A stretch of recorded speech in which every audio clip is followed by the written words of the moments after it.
EF67 plate. I'm going to start off by showing you around the outside of the car, and then we'll hop in and run through some controls on the inside. From the outside you can see it's a 5-door car with alloy wheels. Let's start off inside the boot and then work our way around the rest of the car from there. So as we approach the back of the car, you'll see we have reversing sensors, plenty of boot space as well, along with that 60/40 split folding rear seat. Okay, so we're just going to work our way back round to the front of the car, and then we'll hop in and run through some controls on the inside. But now that we've done a full circle of it, you can see it's in lovely condition the whole way round. Just briefly before we climb in, I think it's well worth seeing the interior from this exterior point of view. These seats are as good as new. There's plenty to run through on the dashboard, so let's hop in and we'll do that now. Okay, so now that we're inside the car, we're going to start with the dials. On the left hand side we have the rev counter, and on the right hand side the speedometer. At the bottom in the middle you can see the total miles for this car are 12,468. The information displayed above that can be changed using a button on the steering wheel for various different bits of fuel economy information. And that button that I was using is this one just here. We can reset the trip computer information from there, and we've got cruise control directly above that. Over on the left hand side of the steering wheel we've got stereo controls.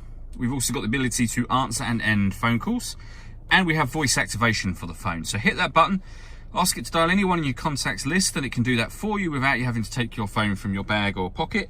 That is of course once you paired up the phone, and that is done on the stereo over in the center here by hitting phone and then follow the instructions on screen. When it comes to radio, this car's got DAB digital radio as well as AM and FM, and to listen to your own music you can stream music wirelessly via Bluetooth audio. We have the CD player just there, and there are auxiliary and USB inputs as well, so plenty of ways to listen to your music. Below that we've got the air conditioning for the car.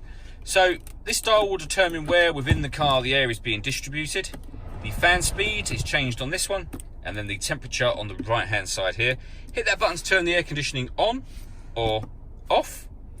This button on the left will recirculate the air that's in the car, and that's a great way of heating it up or cooling it down quickly, depending on the temperature that you've set on this dial, of course. Under that we have a 12-volt charging socket and the USB and auxiliary inputs that I mentioned a moment ago. And finally, a 5-speed manual gearbox. All that leaves me to say is thank you for taking the time to watch this video. If you'd like to come and see the car in person and have a test drive, please feel free to call any of our MJA sites. We'd love to hear from you soon.